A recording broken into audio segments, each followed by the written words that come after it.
धन धन सतगुरु तेरा ही आसरा। ये जन्म ये समय फिर न हाथ आएगा, नाम के बिन व्यर्थ चला जाएगा। ये जन्म ये समय फिर न हाथ आएगा, नाम के बिन व्यर्थ चला जाएगा। ये जन्म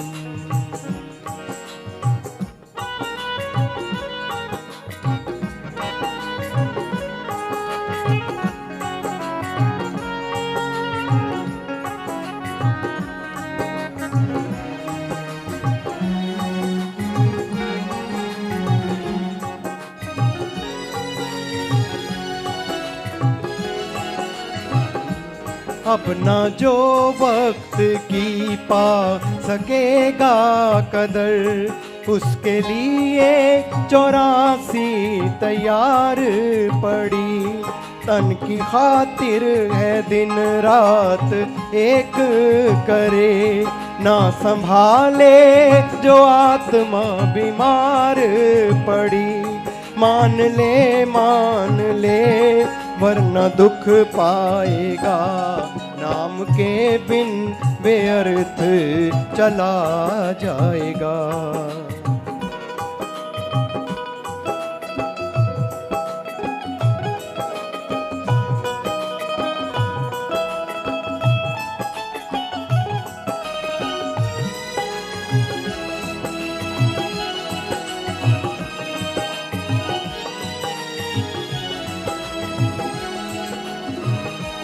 है प्रभु ने इसी ही जन्म में रखा, रास्ता मोक्ष मुक्ति पाने लिए।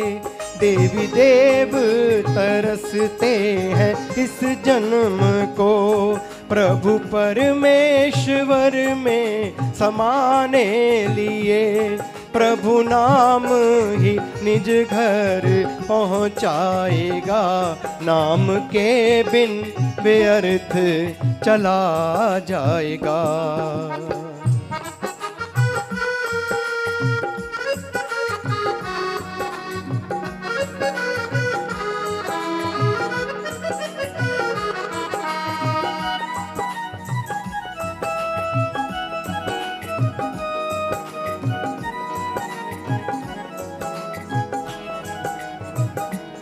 मीत कहे नाम दयालो तुम भाई, नाम जपने पे लगता ना पैसा पाई।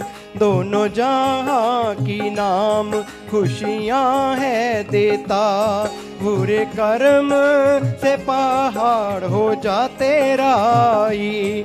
सुख वही पाएगा जो अमल कमाएगा, नाम के बिन व्यर्थ चला जाएगा। ये जन्म ये समय फिर न हाथ आएगा, नाम के बिन व्यर्थ चला जाएगा। ये जन्म ये समय फिर न हाथ आएगा, नाम के बिन व्यर्थ चला जाएगा। धन धन सतगुरु तेरा ही आसरा। धन धन सतगुरु तेरा ही आसरा। सतगुरु जी की प्यारी सासंग जी, जो भी बहन भाई इधर उधर घूम रहे हैं, कृपया सभी प्रेम से आकर बैठ जाएं। किसी ने भी अब आपस में बातचीत नहीं करनी। जिनके पास मोबाइल फ़ोन है उसे स्विच ऑफ कर लें या साइलेंट मोड पे कर लें। अपने ध्यान को एकाग्र करते हुए पूरी श्रद्धा के साथ अब अपने पूजनीय गुरु जी के अनमोल वचनों को श्रवण करना है जी। धन धन सतगुरु तेरा ही आसरा।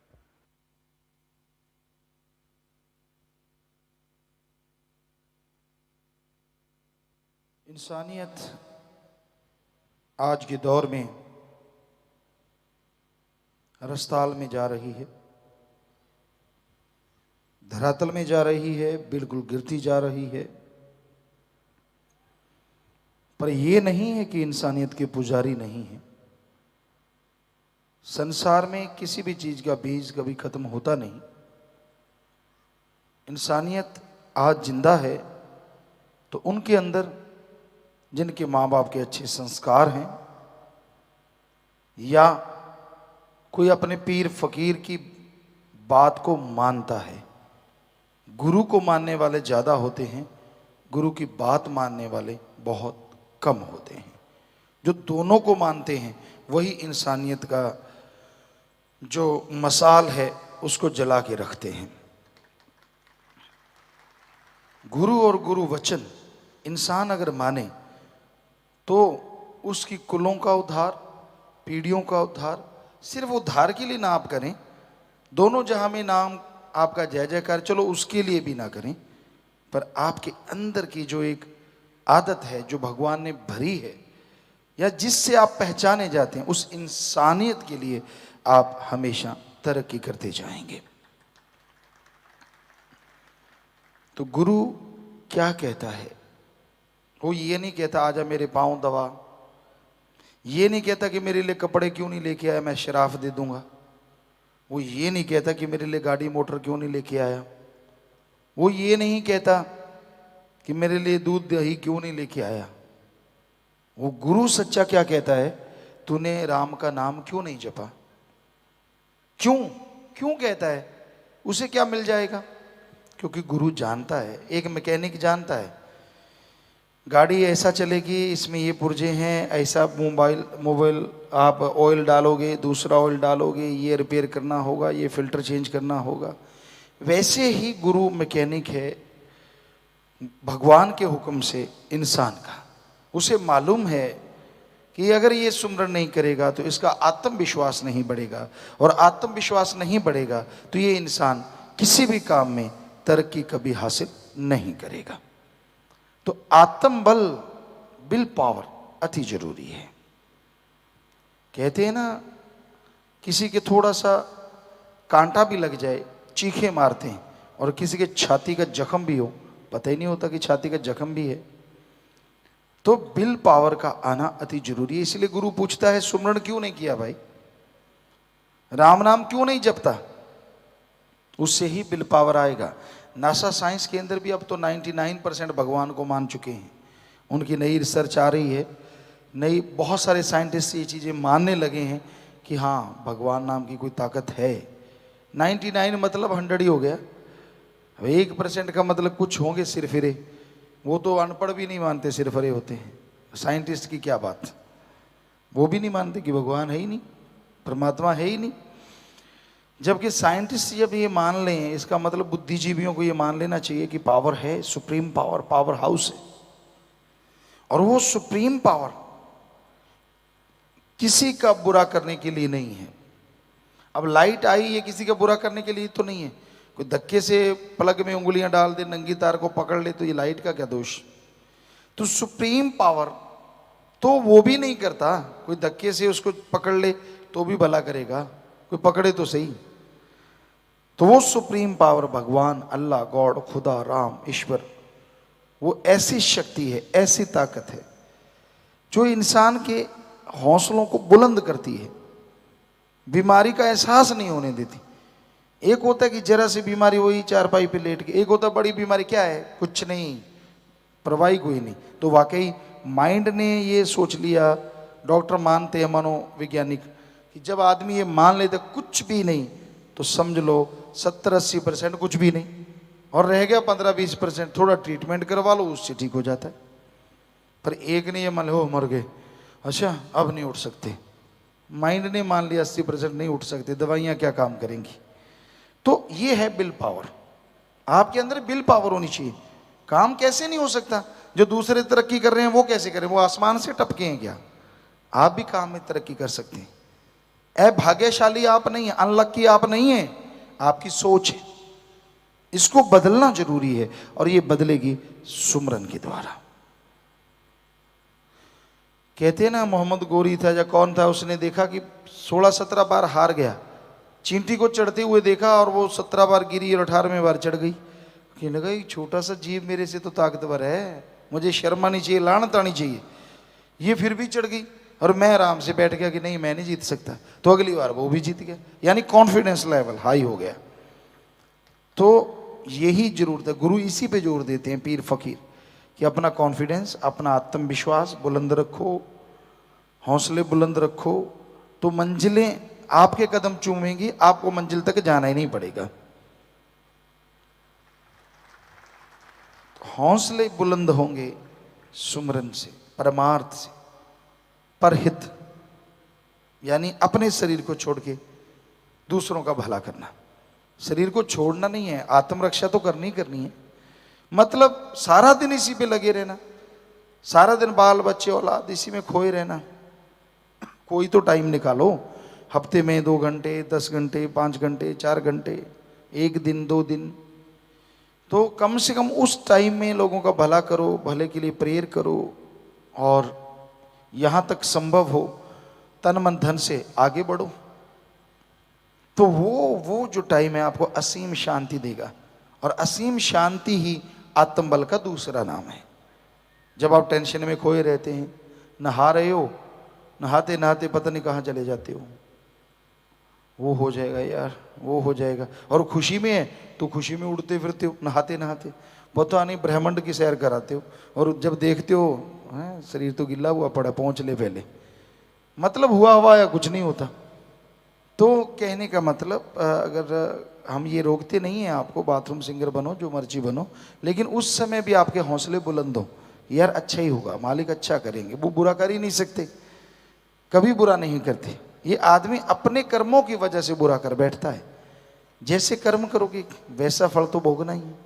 हाँ, कर्म आपसे हो गए बाई चांस, आप भोगना नहीं चाहते, तो गुरु इसीलिए तो बना है, और गुरु का काम क्या है, चलो आप बाई चांस जाने अनजाने में आपसे ऐसे कर्म हो गए जो भोगते समय भयानक होगा, पहाड़ होगा, तो आप राम का नाम जपो, परमार्थ करो, वो कंकर बन जाएगा। टेंशन ना लो, बस टेंशन छोड़ दो, जो होगा मालिक ने करना है, और जो मालिक के हो गए, मालिक उनका बाड़ बांका नहीं होने देता, ऐसी पावर है वो। पहले कहावत हुआ करती थी, कामा दे आके टग्गे नहीं मरते। बैल हल जोते थे और काग आते थे, उनको होता था यार ये मर जाए, इतना बड़ा है, चोंच मार मार के मांस खाएंगे, इधर उधर टपूसी मारते घूमते रहते, लेकिन उनके कहने से थोड़े ना बैल मरते। सो कुत्ते कितने भौंकते हैं, हाथी को कुछ होता है क्या, उसको कोई फर्क नहीं पड़ता। तो इसलिए जिनका आत्मविश्वास होगा वही हाथी बनेगा ना, वरना चूहा बन के बिल्ली में घुस जाते हैं। कोई जरा सी बात, ओह यार देखना अपना ना, कि ना अपने बचा के रखो, बस बिल्ली में घुस गए। तो कहने का मतलब, हौसले बुलंद भी बोलने से नहीं होते, ये अंदर पावर होगी तो ही ना। बल्ब डिम जगेगा तो जगेगा, अगर पावर हाउस से पावर आएगी तभी तेज आएगा, तभी अंधेरा दूर होगा। अगर आत्मविश्वास तभी आएगा, अगर आत्मविश्वास के कोई काम करोगे, पावर हाउस से जुड़ोगे तभी आत्मविश्वास आएगा, आपके कहने से कुछ नहीं होता। तो आप हमेशा सुमरन करें, भले कर्म करें, परमार्थ करें, कोई आपको क्या कह रहा है उसकी तरफ ध्यान न दें, हाथी की माने चलते जाइए। यार आप आज जब सही कर रहे हैं, मेरा मौला तो देख रहा है, राम तो अल्लाह सतगुरु तो देख रहा है, किसी की क्या परवाह, ऐसे लोगों को टिच करके जाना, कोई परवाह नहीं, 900 चले फिरते हैं, बस इतना ही काफ़ी है। तो इतने हौसले बुलंद रख के आगे बढ़ो, किसी का बुरा ना करो, बुरा ना सोचो, कभी भी सबका भला मांगो कि मालिक सबका भला कर। मालिक करने वाले हैं, उनकी मर्जी करे ना करें, क्योंकि वो मालिक ने तो कर्मों के अनुसार भला करना है ना। जैसे कर्म कोई करेगा उसने तो, वहाँ तो कोई अपील नहीं है, वहाँ कोई दलील नहीं है, वहाँ कोई रिश्वतखोरी नहीं है, जो है सो है, 100% वो लागू होगा ना। वहाँ चलेगा यार अपना है चलो छोड़ दो, यार इसको ये दूसरा है इसको रगड़ दो ना, वहाँ ऐसा कुछ नहीं है। वहाँ तो कर्मों से ही निबेड़े हैं, जैसे कर्म कर लोगे वैसा आपको फल मिलता जाएगा। तो इसलिए उस मालिक से जुड़ो, भक्ति इबादत करो, ताकि मालिक की खुशियों के हकदार बन सको। धन सदगुरु तेरा ही आसरा। सदगुरु जी की प्यारी साध संगत जी, कुछ मिनटों के लिए और इसी प्रकार अपनी अपनी जगह पर बैठे रहें। अब कुछ मिनटों के लिए सभी ने सुमरन करना है। जिनके साथ छोटे बच्चे हैं, अपने बच्चों को चुप करा के अपने पास बिठा लें, बिल्कुल भी बातचीत नहीं करनी, अपने ध्यान को सदगुरु जी के चरणों में लगाकर आप सभी ने सुमरन करना है। जिन्होंने डेरा सच्चा सौदा से नाम शब्द गुरु मंत्र नहीं लिया हुआ, वो सर्वधर्म का जो साझा नारा है, धन धन सतगुरु तेरा ही आसरा, इसका जाप कर सकते हैं। नारे के साथ ही सुमरन शुरू करेंगे और नारे के साथ ही समाप्त। लेकिन उससे पहले सभी ने मिलकर अरदास बोलनी है जी। अरदास के तुरंत बाद सुमरन करेंगे। धन धन सतगुरु तेरा ही आसरा। हे एमएस जी, हम अरदास करते हैं कि हमारे एमएस जी गुरु संत डॉक्टर गुरमीत राम रहीम सिंह जी इंसा को जल्दी से जल्दी बाहर लेकर आएं, ताकि हजूर पिताजी हमें इंसानियत की भलाई के हर कार्य के लिए खुद प्रेरित करें और हमें गाइड करें। धन धन सतगुरु तेरा ही आसरा।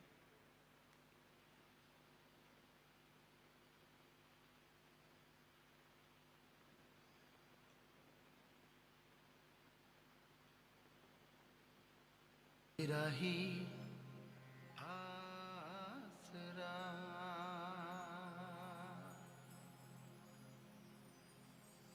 धन धन सतगुरु तेरा ही आसरा,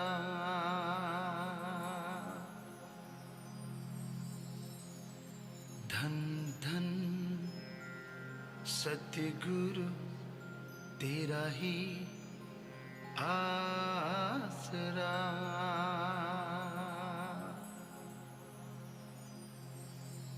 धन धन सतगुरु तेरा ही आसरा,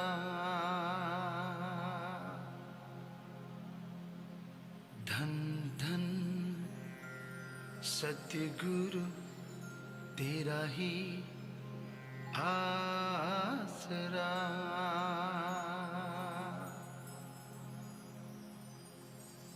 धन धन सतगुरु तेरा ही आसरा,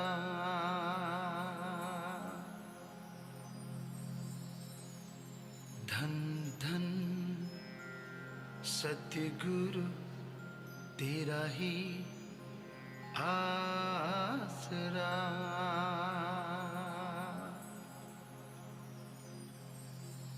धन धन सतगुरु तेरा ही आसरा, धन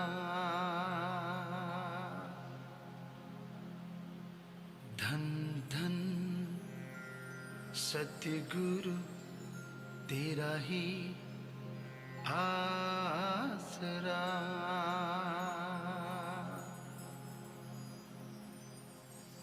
धन धन सतगुरु तेरा ही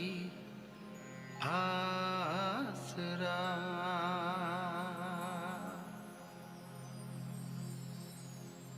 धन धन सतगुरु तेरा ही आसरा,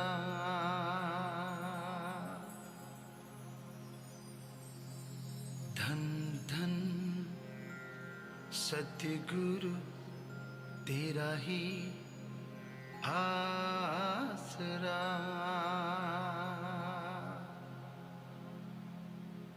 धन धन सतगुरु तेरा ही आसरा,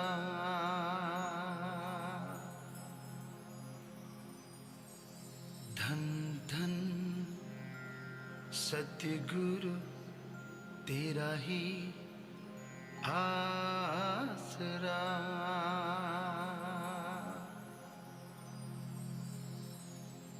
धन धन सतगुरु तेरा ही आसरा,